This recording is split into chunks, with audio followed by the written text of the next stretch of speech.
March 14, 2025. இன்றைய முக்கியமான செய்தி. விஎஸ்கே பிசினஸ் கன்சல்டன்ட் ஸ்பான்சர் பண்றாங்க. இந்தியாவில பிசினஸ் வாங்கி விக்கிறது சம்பந்தமா வளர்ந்து வர்ற மார்க்கெட்டை பத்தி இன்னைக்கு டீடைலா பார்க்கலாம்.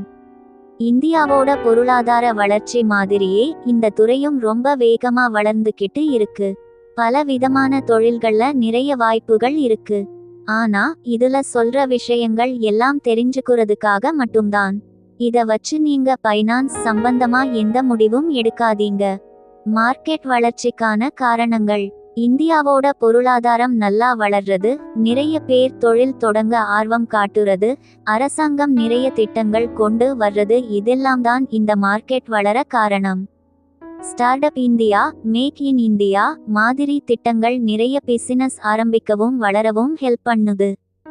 எல்லாமே டிஜிட்டல் ஆனதுனால பிசினஸ் டீலிங்ஸ் எல்லாம் ஈஸியா நடக்குது, வெளிப்படையா இருக்கு. பெரிய கம்பெனிகள் ஒன்னு சேர்ந்து வளர்றதுனால இந்த மார்க்கெட் இன்னும் பெருசா வளருது. ஒவ்வொரு துறையிலையும் என்ன வாய்ப்புகள் இருக்குன்னு பார்க்கலாம்.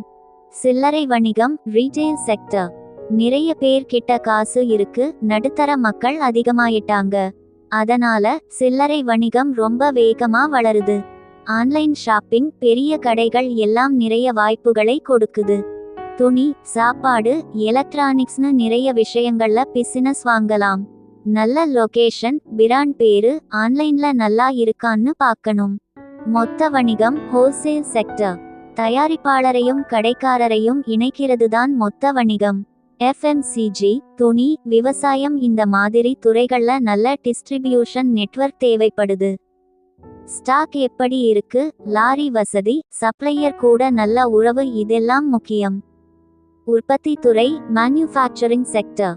மேக் இன் இந்தியா நால உற்பத்தி துறை ரொம்ப வளருது. கார், மருந்து, துணி, எலக்ட்ரானிக்ஸ் இதுல எல்லாம் நல்ல வாய்ப்புகள் இருக்கு. உற்பத்தி செய்யற கெப்பாசிட்டி, டெக்னாலஜி, அரசாங்க ரூல்ஸ் எல்லாம் சரியா இருக்கான்னு பார்க்கணும். எக்ஸ்போர்ட் பண்ண முடியுமான்னு பார்க்கணும். விநியோகத்துறை, டிஸ்ட்ரிபியூஷன் செக்டர். இந்தியாவோட பெரிய மார்க்கெட்டுக்கு பொருளை கொண்டு போறதுக்கு நல்ல டிஸ்ட்ரிபியூஷன் நெட்வொர்க் தேவை. லாரி, வேர்ஹவுஸ், டெக்னாலஜி இதெல்லாம் முக்கியம். டிஸ்ட்ரிபியூஷன் நெட்வொர்க் எவ்வளவு எஃபிசியன்ட்டா இருக்கு, எவ்வளவு தூரம் போகும்னு பார்க்கணும். விஎஸ்கே பிசினஸ் கன்சல்டன்ட் என்ன பண்றாங்க? பிசினஸ் வாங்கி விக்கிறதுல நிறைய விஷயங்கள் இருக்கு. அதுக்கு எக்ஸ்பர்ட் ஹெல்ப் தேவை. விஎஸ்கே பிசினஸ் கன்சல்டன்ட் இதெல்லாம் பண்றாங்க. பிசினஸ் ஓட சரியான மதிப்பு கணக்கிடுறது, எல்லாத்தையும் டீடைலா செக் பண்றது, பிசினஸ் வளர பிளான் பண்ணி கொடுக்கிறது, பிசினஸ் டீலிங்ஸ் ஈஸியா முடிய ஹெல்ப் பண்றது, ஒவ்வொரு துறை சம்பந்தமாகவும் நல்லா தெரிந்து வைத்து ஆலோசனை வழங்குவது. தொடர்ந்து தெரிஞ்சிக்க, லேட்டஸ்ட் நியூஸ் தெரிஞ்சிக்க எங்க யூடியூப் சேனலுக்கு சப்ஸ்கிரைப் பண்ணுங்க. வாட்ஸ்அப் சேனல்ல ஃபாலோ பண்ணுங்க. ஃபேஸ்புக், இன்ஸ்டாகிராம்ல கனெக்ட் பண்ணுங்க.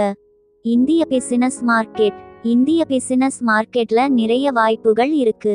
ஆனா சில பிரச்சனைகளும் இருக்கு. அரசாங்க ரூல்ஸ் டீடைலா செக் பண்றது, சரியான மதிப்பு கணக்கிடுவது இதெல்லாம் முக்கியம். விஎஸ்கே பிசினஸ் கன்சல்டன்ட் மாதிரி எக்ஸ்பர்ட் ஹெல்ப் இருந்தா ஈஸியா சமாளிக்கலாம். அது மட்டும் இல்லாமல் எங்க சோசியல் மீடியா சேனல்ஸையும் ஃபாலோ பண்ணுங்க. முக்கியமா பைனான்ஸ் சம்பந்தமா எந்த முடிவும் எடுக்கிறதுக்கு முன்னாடியும் பைனான்ஸ் எக்ஸ்பர்ட் கிட்ட கேட்டுட்டு எடுங்க. இப்போ இந்த பிசினஸ் மார்க்கெட்ல இருக்கிற சில முக்கியமான விஷயங்களை இன்னும் கொஞ்சம் டீடைலா பார்க்கலாம்.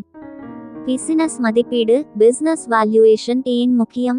ஒரு பிசினஸோட உண்மையான மதிப்பு தெரிஞ்சாதான் நியாயமான விலைக்கு வாங்கவோ விற்கவோ முடியும். இல்லன்னா வாங்குறவரும் விற்கிறவரும் ஏமாந்து போற வாய்ப்பு இருக்கு. விஎஸ்கே பிசினஸ் கன்சல்டன்ட் மாதிரி எக்ஸ்பர்ட்ஸ் பிசினஸோட வருமானம், சொத்து, கடன், எதிர்கால வளர்ச்சி வாய்ப்புன்னு எல்லாத்தையும் பார்த்து சரியான மதிப்பீடு பண்ணுவாங்க. இதனால டீல்ஸ் சுலபமா முடியும். ட்ரூ டிலிஜென்ஸ், டியூ டிலிஜென்ஸ் ஏன் அவசியம்? ஒரு பிசினஸ வாங்க போறோம்னா அந்த பிசினஸ பத்தி எல்லா விஷயத்தையும் டீடைலா தெரிஞ்சுக்கணும். அதுக்கு தான் ட்ரூ டிலிஜென்ஸ் பண்றோம். பிசினஸோட பைனான்ஸ், லீகல் விஷயங்கள், சொத்து, கடன், வாடிக்கையாளர்கள், சப்ளையர்ஸ், மார்க்கெட் பொசிஷன்னு எல்லாத்தையும் செக் பண்ணணும். ஏதாவது பிரச்சனை இருந்தா முன்னாடியே தெரிஞ்சுக்கலாம். விஎஸ்கே பிசினஸ் கன்சல்டன்ட் மாதிரி எக்ஸ்பர்ட்ஸ் இதுல ரொம்ப அனுபவம் உள்ளவங்க. அவங்க டீடைலா செக் பண்ணி ரிஸ்க் எதுவும் இல்லாம பாத்துக்குவாங்க. ஸ்ட்ராட்டஜிக் பிளானிங் எப்படி ஹெல்ப் பண்ணும்? ஒரு பிசினஸ வாங்கினதுக்கு அப்புறம் அதை எப்படி வளர்க்கணும்னு பிளான் பண்ணணும். அதுக்கு தான் ஸ்ட்ராட்டஜிக் பிளானிங் தேவை. மார்க்கெட்ல எப்படி போட்டி போடணும், புது வாடிக்கையாளர்களை எப்படி பிடிக்கணும், டெக்னாலஜியை எப்படி பயன்படுத்தணும்னு பிளான் பண்ணணும். விஎஸ்கே பிசினஸ் கன்சல்டன்ட் மாதிரி எக்ஸ்பர்ட்ஸ் பிசினஸோட எதிர்கால வளர்ச்சிக்கான பிளானை ரெடி பண்ணுவாங்க. டீல்ஸ் ஈஸியா முடிய என்ன பண்ணணும்?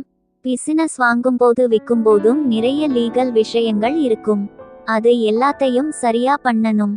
டாக்குமெண்ட்ஸ் எல்லாம் கரெக்டா இருக்கணும். விஎஸ்கே பிசினஸ் கன்சல்டன்ட் மாதிரி எக்ஸ்பர்ட்ஸ் டீல்ஸ் சீக்கிரமா முடிய ஹெல்ப் பண்ணுவாங்க. இன்னும் சில டிப்ஸ். மார்க்கெட் ரிசர்ச் நீங்க வாங்க போற பிசினஸ் எந்த மார்க்கெட்ல இருக்குன்னு தெரிஞ்சுக்கணும். அங்க என்ன வாய்ப்புகள் இருக்கு, என்ன பிரச்சனைகள் இருக்குன்னு தெரிஞ்சுக்கணும். நெட்வொர்க்கிங் பிசினஸ் மார்க்கெட்ல இருக்கிறவங்க கூட நெட்வொர்க் பண்ணுங்க. அதனால நிறைய விஷயங்கள் தெரிஞ்சுக்கலாம். லேட்டஸ்ட் ட்ரெண்ட்ஸ் பிசினஸ் மார்க்கெட்ல என்ன புதுசா வருதுன்னு தெரிஞ்சுக்கணும். டெக்னாலஜி, புது பிசினஸ் மாடல்ஸ் இதெல்லாம் முக்கியம். இந்த மாதிரி விஷயங்களை தெரிஞ்சுக்கிட்டு விஎஸ்கே பிசினஸ் கன்சல்டன்ட் மாதிரி எக்ஸ்பர்ட்ஸ் ஹெல்ப்போட நீங்க இந்திய பிசினஸ் மார்க்கெட்ல சக்சஸ் பண்ணலாம். மறக்காம ஃபைனான்ஸ் எக்ஸ்பர்ட் கிட்ட கேட்டுட்டு உங்க முடிவுகளை எடுங்க.